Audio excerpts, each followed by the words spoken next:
Doctor عطاء الرحمان کا کہنا ہے کہ 40 ایسے پیٹنٹ ہیں جو امریکہ میں رجسٹر ہوئے ہیں، ایسے پیٹنٹ کا جو کمرشلائز ہوا ہو، جس سے کوئی نئی مصنوعات بنی ہو، کوئی نئی دوا بنی ہو، کوئی نیا پروسیس بنا ہو، اس کی ایک بھی مثال نہیں ہے۔ السلام علیکم دوستوں، میں ہوں رانا ابرار خالد اور آپ دیکھ رہے ہیں اکانومی نیوز۔ آج یہاں نیشنل پریس کلب اسلام آباد میں ایک پریس کانفرنس ہوئی جس میں پاکستان پیپل پارٹی کی سینیٹر روبینہ خالد، پی ایم این اے مہناز عزیز اکبر، ڈاکٹر پرویز حود بھائی اور اس کے علاوہ دیگر ماہرین تعلیم نے شرکت کی، اور انہوں نے ایچ ای سی کے حوالے سے حال ہی میں جاری ہونے والے آرڈیننس جس کے تحت ایچ ای سی کو کنٹرول کرنے کی کوشش کی جا رہی ہے اس کے اوپر اپنے تحفظات کا اظہار کیا اور مطالبہ کیا کہ حکومت یہ آرڈیننس فوری طور پر واپس لے، نہیں تو اس کو عدالت میں بھی چیلنج کیا جائے گا، بلکہ ان کا کہنا تھا کہ سندھ ہائی کورٹ میں چیلنج کیا جا چکا ہے۔ ان کا کہنا ہے کہ یہ اعلیٰ تعلیم کی بربادی کا آرڈیننس ہے اور اس کو فوری طور پر واپس لینا چاہیے۔ جو نئی تعلیمی پالیسی لے کر آ رہے ہیں وہ اس ملک کی تباہی کا باعث بنے گی۔ ایچ ای سی کا جو اپنا بجٹ ہے اس میں کٹوتی کی گئی ہے۔ 270 یونیورسٹیاں اس وقت ہیں پاکستان میں، چھوٹی بڑی، لیکن فنڈ جو ہے بجائے بڑھانے کے ان کی فنڈنگ کاٹ دی گئی ہے اور ان کو کہا گیا ہے کہ آپ سیلف جنریٹ کریں فنڈز کو۔ اب یہ مجھے بتائیں کہ تعلیم اور صحت یہ بنیادی حقوق ہیں، اگر اس کے لیے بھی سیلف جنریشن کی ضرورت ہے تو پھر ہم ٹیکس کس بات؟ یہ جو ایچ ای سی کے ساتھ گھناؤنا کھیل کھیلا جا رہا ہے، یہ ہماری جو نوجوان قوم کا حصہ ہیں، بچے ہیں، ان کے ساتھ کھلواڑ ہو رہی ہے۔ راتوں رات 2 آرڈیننسز آتے ہیں۔ میں اس بات پہ بہت افسوس کرتی ہوں کہ پریزیڈنٹ علوی صاحب جو کہ بہت ایک ایجوکیٹڈ آدمی ہیں اور بڑے بیلنسڈ آدمی ہیں، وہ اس آرڈیننس پہ سائن کر دیتے ہیں۔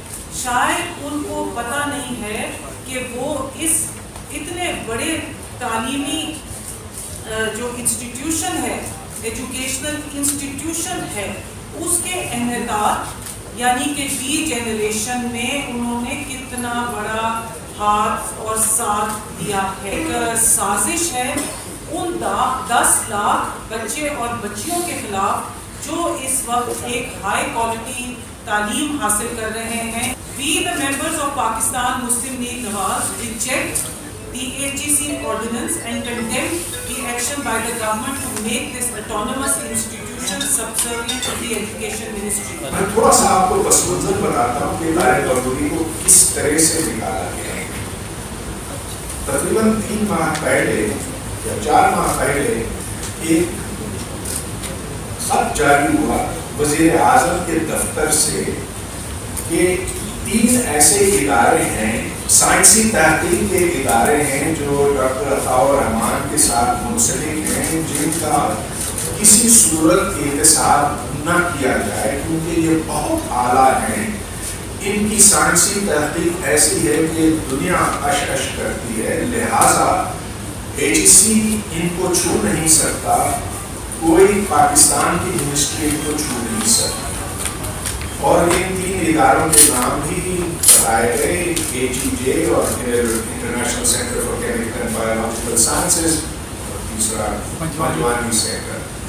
دوستوں، آپ نے پریس کانفرنس کی باتیں سن لی ہیں اور اب ہم بات کریں گے ڈاکٹر پرویز حود بھائی سے جو کہ ایک ماہر تعلیم بھی ہیں اور سائنسدان ہیں۔ آئیے اس میں کیا فرق پڑ جائے گا، حکومت کو کیا اختیارات مل جائیں گے ایچ ای سی کو کنٹرول کرنے کی وجہ سے، اور اس کے مقاصد کیا ہے؟ مقصد یہ ہے کہ یہ حکومت ایچ ای سی اور پاکستان کے دیگر عمل کنٹرول حاصل کرنا چاہتی ہے۔ ایچ ای سی میں ڈاکٹر طارق بنوری کو چیئرمین لگایا گیا تھا، یہ 4 سال کی مدت کے لیے، تو 2 سال کے بعد انہیں نکال دیا گیا کیونکہ انہوں نے وہ کام نہیں کیے جو عمران خان چاہتے تھے۔ اب عمران خان کو حال میں ڈاکٹر عطاء الرحمان نے اپروچ کیا۔ اچھا، میں تھوڑا سا بیک گراؤنڈ آپ کو بتاؤں کہ مشرف کے زمانے میں جب ڈاکٹر عطاء الرحمان ایچ ای سی تھا تو اس وقت इमरान खान उनको शदीद नापसंद करते थे, क्योंकि यहाँ पे बड़े नाशाइस्ता अल्फाज भी इस्तेमाल किए थे उस ज़माने में। लेकिन अब डॉक्टर अता रहमान के भी कुछ तरीके हैं, कुछ वो लोगों को खुश करना भी जानते हैं, और खुश करते करते आखिर इमरान खान तक पहुँचे। इमरान खान ने कहा कि अच्छा ही चलो इसको हम लगा देते हैं चेयरमैन AGC, तो उससे पहले डॉक्टर बनूरी को निकालना होगा।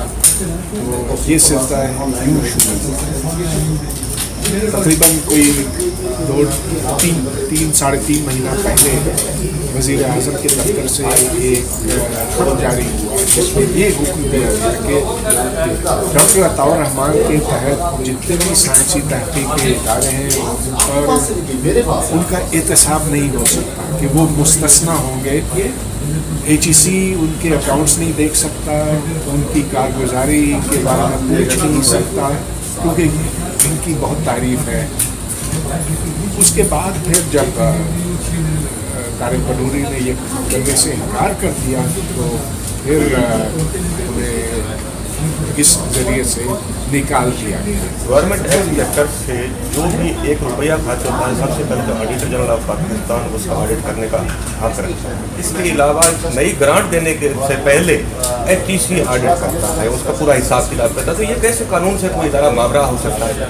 ये बात आपकी बिल्कुल दुरुस्त है, और ये गैर कानूनी है कि प्राइम मिनिस्टर्स ऑफिस ये तय करे कि कौन सा इदारा साइंसी इदारा फ़ाल है और कौन सा नहीं है।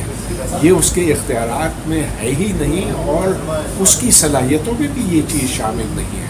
तो यकीनन कोई ऐसी अथॉरिटी होनी चाहिए जो साइंसी अथॉरिटी हो, और जो इसकी पूरी कारगुजारी को अच्छी तरह से छान पटक कर देखे, और फिर जो अकाउंट्स हैं उनका भी सरकारी तौर पर ऑडिट किया जाए, मगर ऐसा नहीं हुआ। डॉक्टर अताउर रहमान के नीचे जो इदारे हैं उनको अब तक कितने तकरीबन फंडिंग हो चुकी है, और उसका आउटपुट क्या है आपकी नज़र में? तो AGC का ये कहना है कि सालाना इनको ₹1 अरब मिलता है, और ये गुज़िश्ता 25 साल से दिया गया है। लेकिन इसके अलावा उनको बैनुल अक़वामी इदारों से भी कहीं ना कहीं से कुछ मिलता रहा है, और अंदाज़ा यह है, जैसा कि आज बताया गया, कि तकरीबन ₹40 अरब इनको अब तक मिल चुके हैं। और उसका आउटपुट क्या है?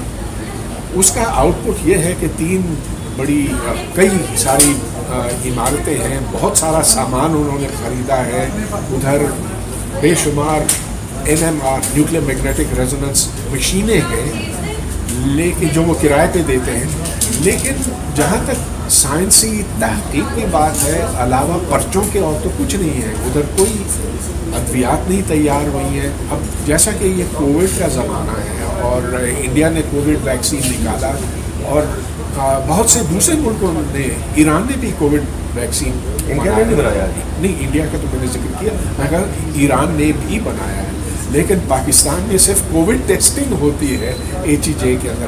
कोविड टेस्टिंग तो आप किसी भी लैब में जाके करवा सकते हैं, वो तो कोई बड़ी बात नहीं। 25 साल में बड़ा फंड दिया गया, और डॉक्टर अताउर रहमान साहब का कहना है कि मेरा इदारा जो है सबसे बेस्ट इदारा है पाकिस्तान में, और बड़ी अचीवमेंट है। लेकिन ये जो अचीवमेंट है इनका, मैं फिर कहूँगा कि आउटपुट क्या है? क्या इनका कोई प्रोजेक्ट कमर्शलाइज हुआ हो, या इनका कोई पेपर, इनके कोई पेटेंट कमर्शलाइज हुए हों? क्योंकि देखें, जो इल्म मईशत में कन्वर्ट नहीं हो सकता वो तो इल्म बेकार है। ये बिल्कुल सही कहा आपने। डॉक्टर अताउर रहमान का कहना है कि उनके AGJ के और दीगर इदारों के 40, वो बहुत जोर देते हैं, 40 ऐसे पैटेंट हैं जो अमेरिका में रजिस्टर हुए हैं, लेकिन वो कोई एक मिसाल भी नहीं दे सकते ऐसे पैटर्न का जो कमर्शलाइज हुआ हो, जिससे कोई नई मसनूआत बनी हो, कोई नई दवा बनी हो, कोई नया प्रोसेस बना हो, उसकी एक भी मिसाल नहीं है।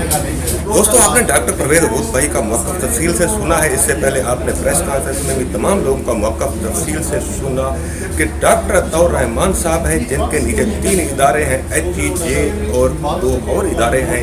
उनका एक बेंथम पब्लिशर भी सामने आया है, जिसको हाईलाइट का पब्लिशर कहा जाता है। हालांकि वो भी कराची यूनिवर्सिटी के अंदर ही मौजूद है, और वहाँ पर ये किताबें और रिसर्च पेपर छापे जाते हैं। क्वेश्चन यही है कि ये सारा काम, ये सारा बजट बहुत थोड़ा है। अगर डॉक्टर अताउर रहमान साहब के इदारे कोई तालीमी, कोई इल्मी आउटपुट दे रहे हैं, डॉक्टर अताउर रहमान के इदारों पे जितने भी पेटेंट, जितने पेपर, जितने प्रोजेक्ट रजिस्टर्ड हैं, अप्रूव्ड हैं, उनमें से कोई एक भी एक पैनी की इनकम नहीं दे पाया है। दोस्तों, मैं आपको बताऊँ कि हमारे इलाके, हमारे जिला राजनपुर में एक मैकेनिक था, इलेक्ट्रीशियन था। ये आज से 10-12 साल पहले की बात है, जब हमारे ज़िले में सोलर प्लेटें आई तो वो ये था कि मोबाइल फ़ोन तो लोगों के पास मौजूद थे, लेकिन बिजली नहीं थी या बिजली आती नहीं थी, तो लोगों के पास मोबाइल चार्ज करने के लिए बिजली नहीं होती थी। तो वो मैकेनिक जो इलेक्ट्रीशियन है, उसने सोलर प्लेटें जो बड़ी होती हैं, इनको काट कर छोटी छोटी, मतलब एक बड़ी प्लेट की वो तकरीबन 8 प्लेटें बनाता था काट कर, और उनके साथ फिर टर्मिनल फिट करके उन्हें मोबाइल चार्जर के तौर पर यूज़ किया जाता है। आज भी हमारे ज़िले में, और बल्कि हमारे ज़िले में नहीं, डेरा गाजी खान, रहीम यार खान तक वो प्रोडक्ट बिक रही है। और कम अज़ कम मैं आपको बता सकता हूँ कि वो 1 लाख पीसेस बिक चुके होंगे, जो कि देहातों में लोग मोबाइल चार्ज करते हैं। मेरा ख्याल है कि ये सारे पैसे जो डॉक्टर अताउर रहमान के इदारों को दिए गए हैं, अगर ये उस शख्स, उस इलेक्ट्रीशियन को दे दिए जाएँ तो वो कोई बहुत बड़ा कारनामा अंजाम दे पाएगा, और जिसका दुनिया में चर्चा भी होगा, बल्कि दुनिया को फायदा भी होगा। अल्लाह।